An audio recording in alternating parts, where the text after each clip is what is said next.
সেতু নয় যেন মরণপাত। বান্দরবানের নাইকঞ্চ ইউনিয়নের সাগরা 4 নং ওয়ার্ড সিদ্দিকাবাদ একমাত্র কাঠের সেতুটি ভেঙে গেছে। এর মধ্যে ঝুঁকি নিয়ে চলাচল করে কয়েক গ্রামের মানুষ।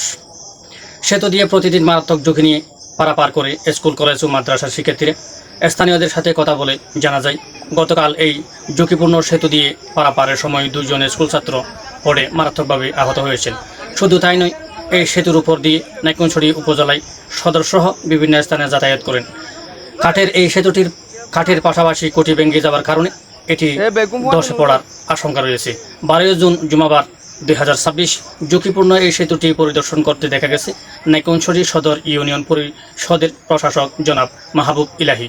এদিকে এলাকাবাসী এই প্রতিবেদককে জানিয়েছেন, সেতুর অস্থায়ী মেরামত কোনোভাবেই পর্যাপ্ত নয়।